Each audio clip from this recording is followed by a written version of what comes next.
Hi, I'm Shawn Jones. I graduated from Frontier High School, class of 2006. I work at WMOA Radio. We do everything from music to sports to news. When I was in high school, I think at the point when I picked up a guitar around age 14, I always wanted to do something involving music. Whether it be performing or recording, anything involving music. And actually at the time, radio was not really one of those thoughts. Performing, I think, is what everyone wants to do when you first pick up an instrument. I've been in bands, some sort of musical group, since I was probably about 15 at this point. So for the last 10 to 12 years of my life, I've been making music in some way. And then when I started looking towards college, I chose audio production. So I went to Ohio University for that for a while, and then to Washington State. So music, I guess, was always at the forefront for me when I was in high school, and that definitely helped me choose, I think, and it led me into radio, even though radio wasn't my first passion.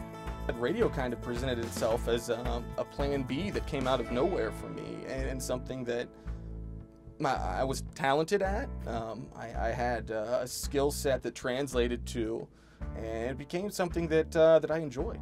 I think when I found out that I could be good at it, that's probably when I realized that, hey, this could be a career for me. This is definitely the sort of job that you have to love, and I don't think it might not be right for someone who wants to chase money right out of high school or right outside of college. And I think you need to know that going in, that you're not going to be instantly rich and famous, that you're going to have to work your way up. I've been fortunate in a couple of jobs that I've had in this industry.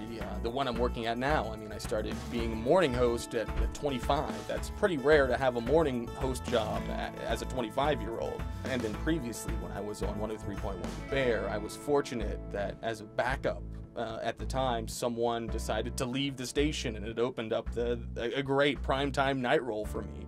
So there definitely are breaks in the business, and sometimes I think people have to wait longer than maybe they should, but unfortunately that's just the nature of the beast. But I think if you're passionate about it, and if you want to put in the work, hopefully you can make your own luck. I think I realized that my radio career and then my career as a musician went together very well, and both of them allowed me to do the other. So with radio, I fortunately have always had a work schedule that allows me to still do music. Music is something that I can fit in on the side. You know, I can make some extra money, I can have some fun, and still pursue that passion. In terms of working and being local in the Washington County area where I'm from and staying here, you know, I have friends, I have family here. I have a lot of fun in my job, I really do. I've got to meet senators, you know, sitting senators like Joe Manchin from West Virginia, Earl Ray Tomblin, the governor of West Virginia. I've interviewed rock stars, you know, and it's very fun to meet these people. They're very interesting.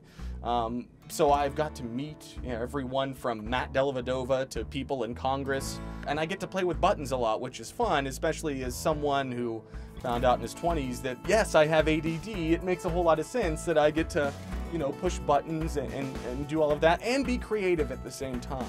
Because I'm one of those people, I think, that if I were to be in a job where it's the same routine every day, or if I do put my job in the same routine every day, I get bored and unfocused and unmotivated.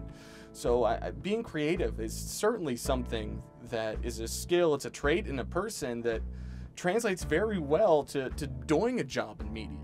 You know, I think one of the big things I would have told myself in high school, you need to love to learn, because I don't feel like I at any point in my K through 12 career really loved to learn. And I think the teachers that I remember the best and I have the most fond memories from are the ones who, looking back, made me want to learn. And I think they made me grow as a person because of that. Marcia Ramsey, who was my English teacher and creative writing teacher throughout high school for many years, was just fantastic. She inspired me greatly. Looking back, her classes and just the way that she taught me, she was open. She let me learn, I feel like, and she knew that everyone was an individual. So I think there's something to say about that. Loving to learn is huge and you need to do it quickly if you haven't already.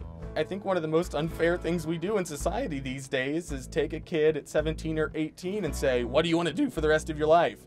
I mean, that makes no sense when you look at it objectively. No one really knows at 18 or 19 what they want to do for the rest of their lives. And if you do, wow, I admire you, I envy you. I didn't. I mean, there's some days when I still wake up here and think, wow, could I do something else? I think that's natural. I think that's just human nature. So to the kid who doesn't know what they want to do right now, don't worry. Live your life. You're 18. You're going to do some great things. You're going to make some mistakes. And I think as long as you don't give up, and as long as you just keep trying and striving for success, even if that success changes by the week, then I think you're farther ahead than a lot.